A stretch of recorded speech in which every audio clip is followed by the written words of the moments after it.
All right, so for example problem number 3, I kind of redrew the picture there just because I thought that would help.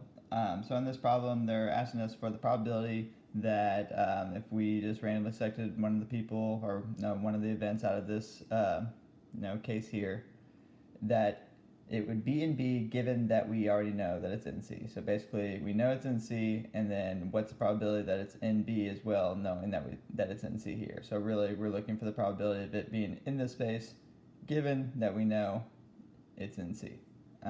So just like in kind of the previous problems, we're going to have to rearrange that equation that we've been using again. So I'm going to go ahead and write that out here.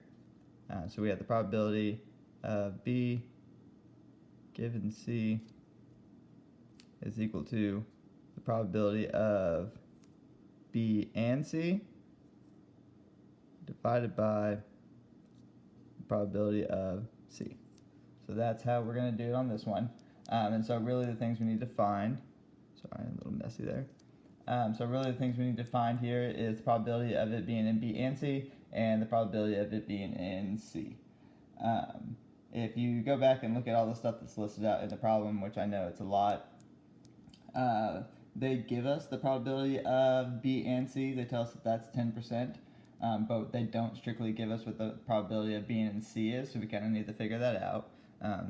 So here I'll go ahead and write probability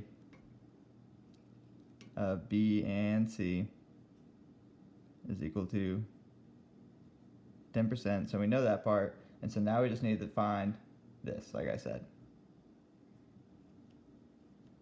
And so this is actually kind of the tricky part to this problem. So they don't give us what the probability of C is out directly, but they do tell us a whole bunch of other stuff. And so if you're looking at the information that they give us, they do tell us that, the probability of it being in C and not in B. So being in C but not in B, so that means all of this portion here. They tell us that. They also tell us the probability of it being in B and C. So basically, being in here. And so we can actually utilize that to find the probability of it being in C, because if we know the probability of it being in this section right here, and we know the probability of it being in this section, we can actually just add those two together, and that'll give us the total probability of being in C. So hopefully that makes sense. I'm going to go ahead and write it out as well.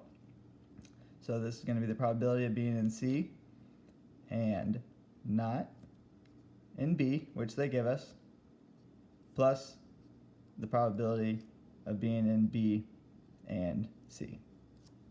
So that's what we're going to be using to actually figure out what this is. They tell us that the probability of it being in C and not in B is equal to 5%, and they tell us that the probability of it being in B and C again is 10%. So here we're going to have, 5% plus 10%, which gives us 15%. Boom. So now that we know that, we now know, or we already knew what this was, we now know what this is, so now we can just go ahead and plug it into our calculator. We're going to do 10% divided by 15%, so the probability that it's in B, given that it was in C, is equal to 0.1 divided by 0.15. Punch it into your calculator,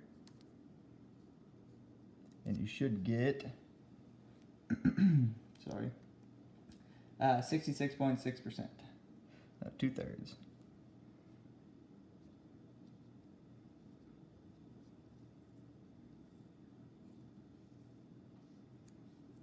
Cool.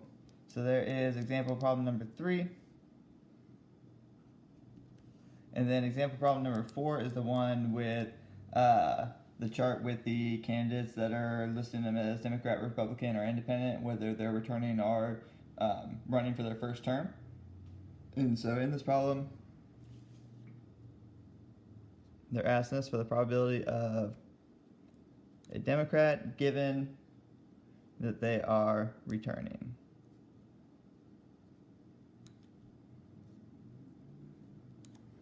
So similar to the other problems, we're going to have to rearrange the equation we've been using to solve for the thing we want here. So here I'm going to go ahead and write that out. We have the probability of them being a Democrat, given that they are a returning candidate, is equal to the probability of them being a Democrat and returning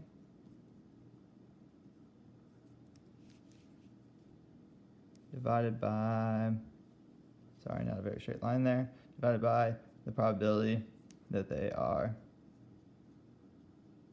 returning. Boom. So there we go there, just setting it up for you.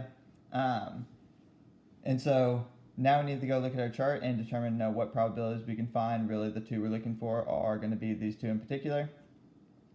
To determine what the probability of them being a Democrat and returning, you go look at the chart, find the Democrat column, and then look at the returning row. There are 33 returning Democrats out of the 100 people that they polled.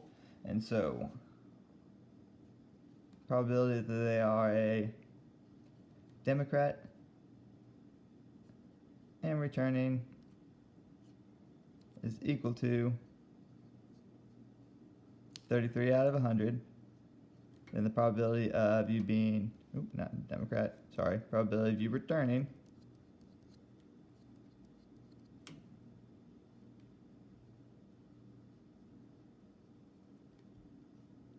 is going to be, so we have to look at the total number of people returning now, which is going to be 60 out of the 100 people that they, or 100 candidates that they have.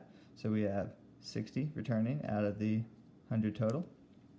And so these are the two probabilities we need to find. So now we can just go ahead and plug them into our equation here. And so we have the probability of being a Democrat, given that your returning candidate is equal to 33 divided by 100 divided by 60 divided by 100. Which really, if you're looking at this, since you're dividing by a fraction, you're going to flip it and multiply, and so the hundreds are going to cancel out. So that's another way to kind of think of it. So simplifies the problem down for you a little bit. Plug it into your calculator, and you should get 55%.